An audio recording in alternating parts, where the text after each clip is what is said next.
Hello everybody, Sparkster1701 here. It's time for another Generation 1 Transformer review. And today we're looking at something that I've had complete for a while, but just haven't had an opportunity to show all of you. This is the Autobot Battlefield Headquarters. Now this toy was released in 1990, which would make it one of the last Generation 1 toys to be released in North America, as it would be discontinued in 1991. And of course this would be the largest playset for the Micromasters for the Autobot side. The Decepticon side would get an anti-aircraft tank.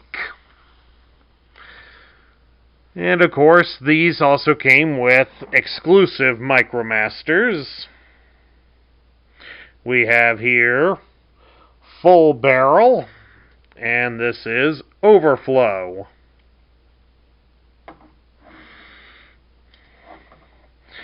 Now it says, according to the packaging, that the toy functions as a regional ground and air defense. So that would mean that these two guys here would specialize in defensive tactics. Well, as it turns out, that's a little bit different.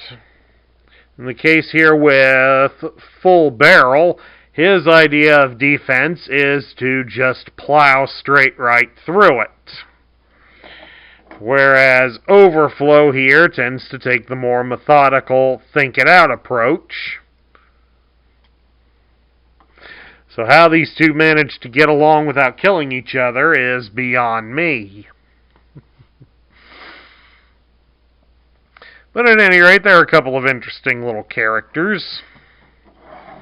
Let's take a look here at Full Barrel's articulation. Like all Micromasters, he is pretty limited on his articulation. The arms can be moved from pointing straight down up to about, say, 93, 94 degrees. His legs are brought together, but there is a swivel at his hip that allows you to bend the legs at the hip roughly 90 degrees. And there is a small bit of knee articulation. But you can get him into a sit-down position, and this is important, as we'll show you in a moment. Overflow here, his articulation is pretty much the same, but a little better. His arms can be moved a full 180 degrees, as he can raise them up and down all the way. And of course, his legs are also fused together so they can only bend at the hip about 90 degrees, and there is a slight articulation in the knee to allow them to bend. In case any of you are wondering, yes, they can be put inside the truck cab. It flips up like so. It won't stay up, unfortunately. And there is room enough for the both of them to be placed inside, just like that. And then, of course, remount the gun that we knocked off. And they're ready to head out onto the open road. Big wheel keeps on turning, rubber just keeps on burning. Or so they say. At any rate, let's get them both back out here, because it's time to transform them once we get them straightened out. Okay, on Full Barrel, to transform him, we will fold his arms down to the side like so. And then we shift his legs so that this gray portion here folds up and locks in like so. Then with Overflow here, we fold his arms down to the side. And then we bend him at the hip and at the knees to get him to form up into this boxy looking shape. And then the two of them can use their combiner feature to be connected to each other.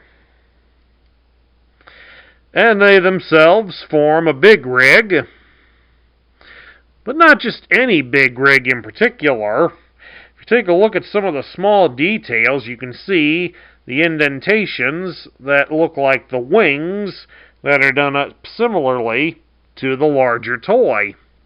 So they basically transform into a smaller version of their truck. That's kind of neat. And of course, since they separate as a combiner toy, their truck also separates at the same point. Now we'll take a look here at the truck itself. It's not made to resemble any particular truck. That's so Hasbro didn't have to pay licensing fees. It's got a nice little cab in here with a nice cockpit. It does have a couple of seats inside. As you can see, it separates in the middle.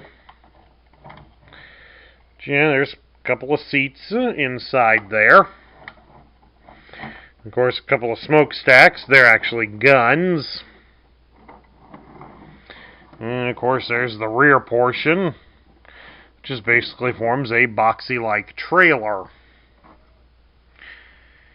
Of course, the toy has two different alternate modes. We're going to cover them here in a second. One other detail I want to point out is that back here, at the back of the trailer, the ramp does open up. And there is room in there for you to insert a couple of Micromasters.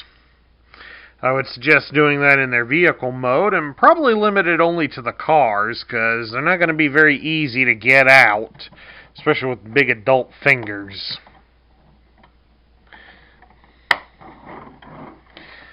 Alrighty then.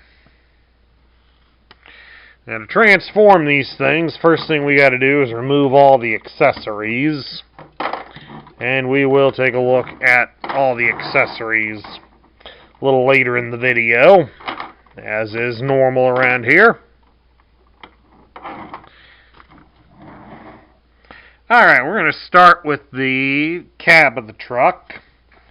The cab turns into an attack jet, according to the instructions. To do that, you would first fold down the side wings, like so. Then we're going to turn it upside down, and you will fold the wheels down like so. Then, of course, we flip it back up, and we fold out this section here on the top of the truck. You fold it back and lock it into place, and that forms the cockpit of the jet. Which, of course, you can also add some firepower to it. As I say, by putting the little tiny missiles here on the edges of the wings. Of course, cockpit opens up, so we'll get full barrel here and we'll stick him inside. Just like that. And of course, we can have the option to mount the guns on top of there. Gives them a little extra firepower if you'd like, but there's a better use for these guns elsewhere. Especially since you can see right here on the front of the jet, he does have a couple of guns. And he has a couple of missiles on the wings. Since this thing's mainly made out of a boxy truck, it does swoosh fairly well, but it is hard to get a good grip on it since you're gripping the back end of it, and there's a lot of plastic to hold back there. So, At any rate, we'll set that aside, and we're going to bring in the next piece. This section gets to form a space shuttle, according to the instructions. And it transforms almost the same way. First thing you do on it is you're going to fold down the wings at the side. Then we'll come up here to the top, and we're going to bring down the cockpit section. Lock that into place.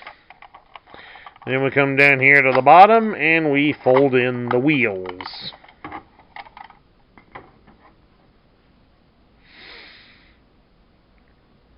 And then now we have a rather large space station. Or at least space shuttle, rather. The space station comes later. It's got a nice big cockpit in here. One that has enough room for both Micromasters. And especially since it has a post down here at the bottom, we can line up the hole.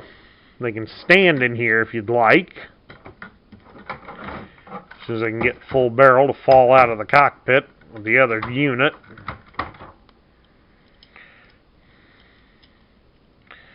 Yeah, since there's a foot hole in there, he can stand there and look there at his wingman. Of course, to arm it, we would mount the missiles here on the side of the wings. Then they also recommend at this point you open up the bay doors. And then you can mount the different guns on the edges of the bay doors.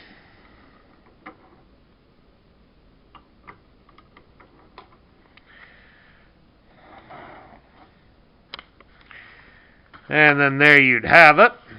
You got a space shuttle, armed and ready for battle. And if you even wanted to, for some extra fun, you could put extra Micromasters in there. And they can act like they're either standing inside the bay, or very loosely, they can stand on the edges and man the guns. Kind of a neat little play feature.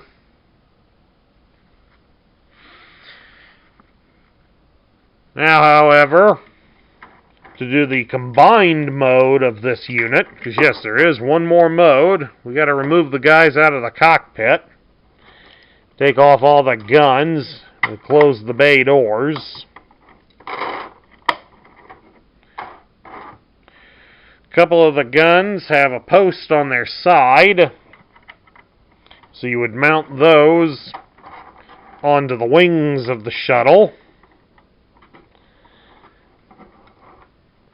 And then we take the attack jet, mount it on top of the bay doors, and then you can put the guns back on top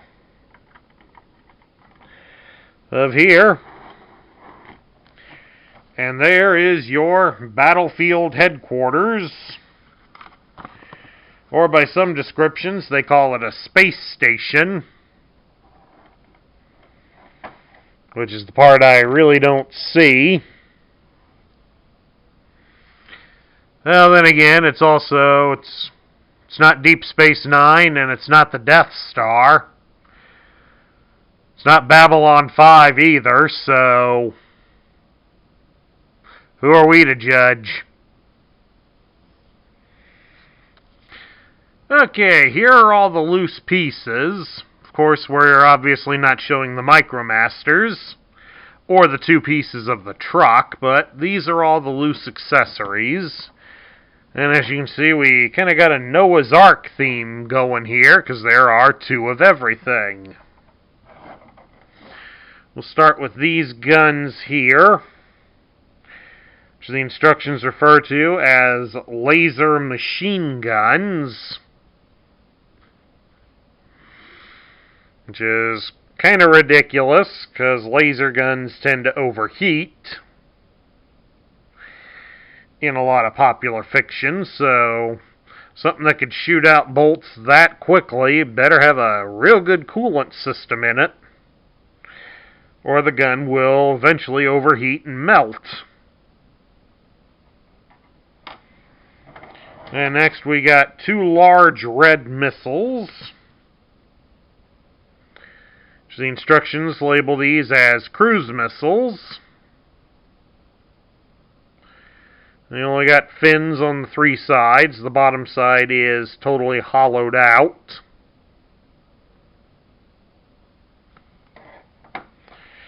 And next we have the other 2 guns.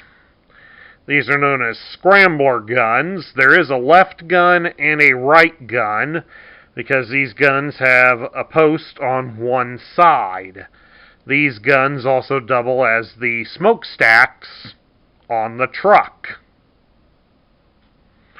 As you can see here, the opposite side doesn't have a post on it.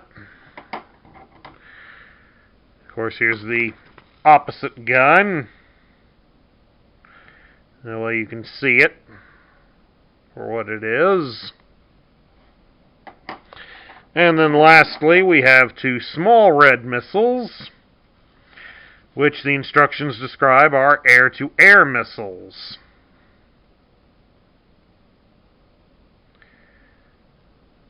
And they are basically just smaller versions of the cruise missile, as they only have the fins on the 3 sides, and they are totally hollow on the bottom. So there you have it, all the accessories for this playset. Alright, we'll take a look at this toy's instructions now, and this is my second copy of the instructions, actually. This is the original version of this toy that I got. Had a set of instructions, but they were torn to bits. You see, the opening page shows the truck, and then the second page shows the space station mode. And you get a look at all the loose pieces, and a vague idea of the sticker sheet. Apparently, from the way these instructions show, full till, full barrel, and overflow were packaged together in their truck form, so that you can see how to transform them real quick. And then starting with how to arm the truck for battle.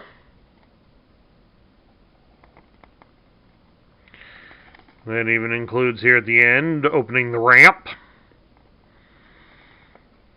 And then we start the attack jet, which we flip over here to the other side. And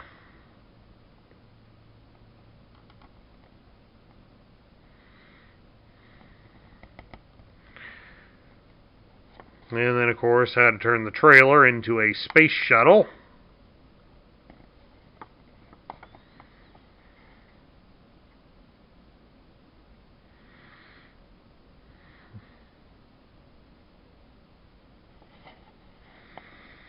And of course in here it indicates about putting figures in there, so it even has it in small text.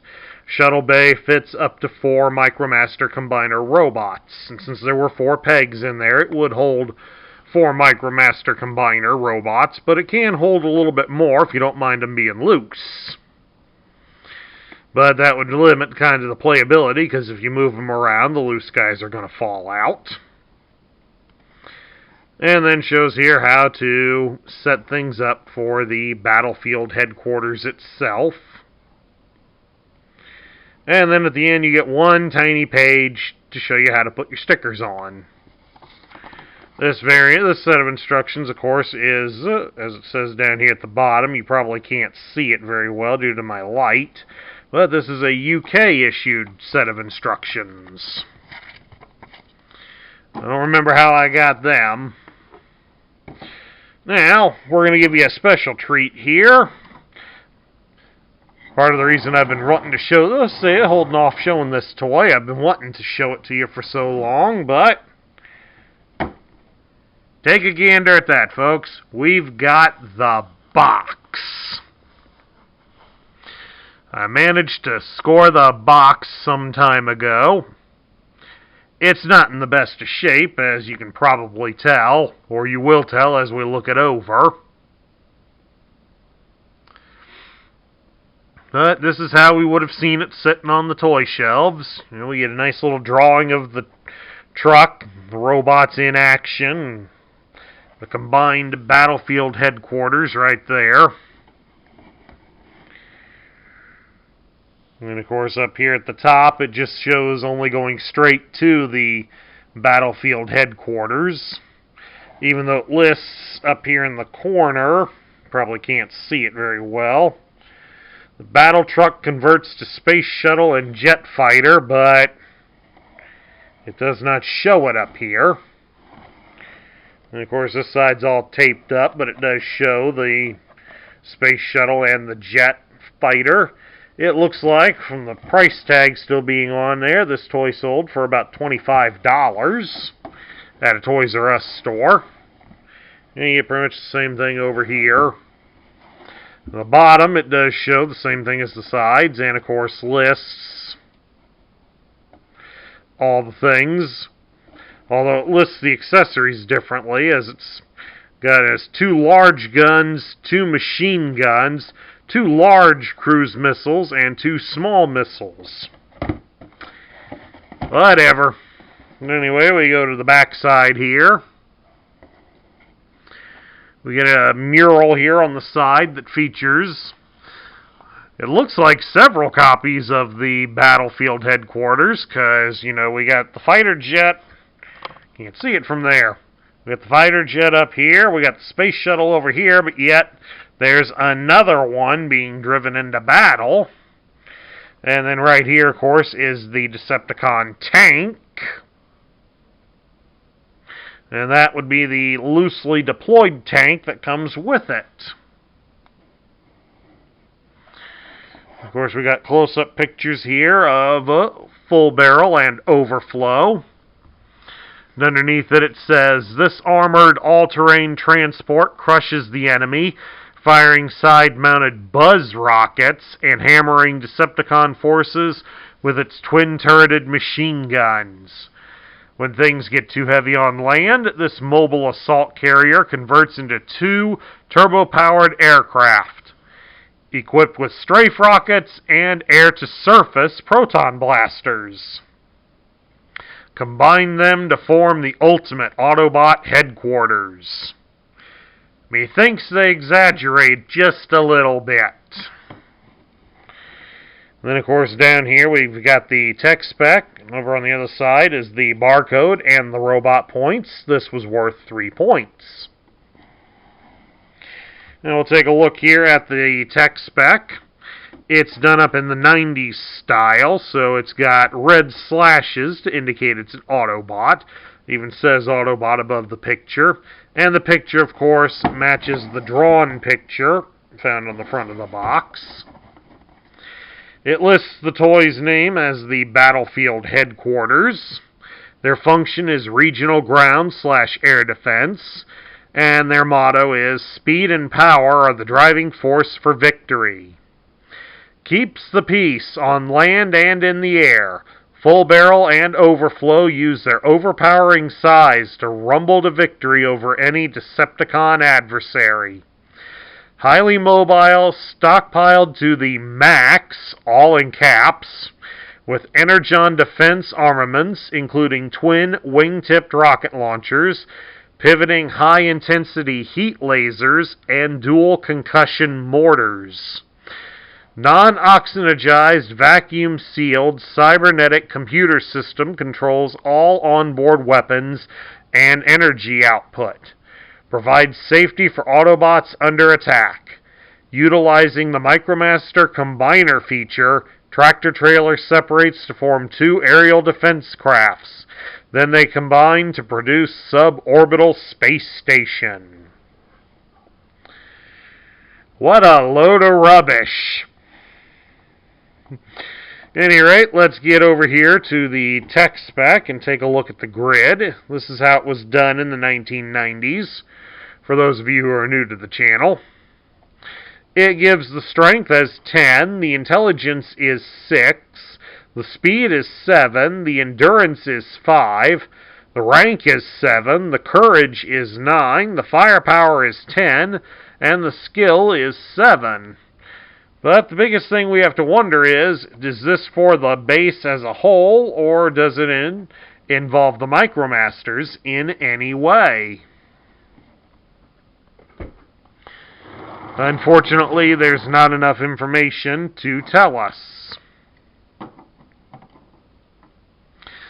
Looking back on this toy, as we get into my final thoughts, this toy would have been probably something interesting to play with back then, as it did utilize the new Micromaster combining feature, but unfortunately, given the relative size of the toy, it really limited it to just the large toy. It didn't allow you to combine it with any of the smaller Micromasters.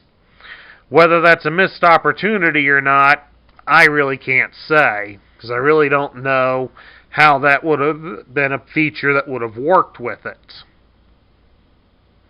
All in all, the toy isn't too bad. The truck mode, it's not bad when you consider all the different big rigs that we did get throughout the Transformer line, even though primarily many of them were Optimus Prime. And in ways, the boxy shape probably is trying to hearken to Prime. Unfortunately, it just loses it when it transforms. The little jet fighter isn't bad, but it is a little difficult to hold with it having so much of that massive plastic in the back, due to the back of it being the cab of the truck. The space shuttle mode, that's probably where it shines the most, since it has the most playroom in it. You have a lot of room in there to put in some Micromasters and stage some epic battles from there. So that's the mode where it really shines. The combined battlefield headquarters seems kind of limiting, since you put the jet on top of the space shuttle, and that means you have to close the doors to the space shuttle. So it kind of limits the play value on there overall. So all in all, it's basically an average toy. It has some good points, and it has some bad points to it. But probably the biggest bad point on there is the fact that it doesn't have any features to allow it to be connected to any of the Micromaster ramps from any of the toys that were released concurrently or the year prior. This thing stands as a separate unit, whereas the Decepticon unit is able to be connected with the other Micromaster toys. So that really hurts this one as well in the long run.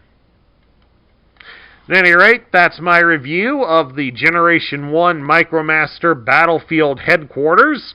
I hope you all enjoyed it. If you liked the video, please leave me a thumbs up here on YouTube. If you're new to the channel, hit that subscribe button and join our ranks. Make sure you ring the bell so you'll be notified when we post new content.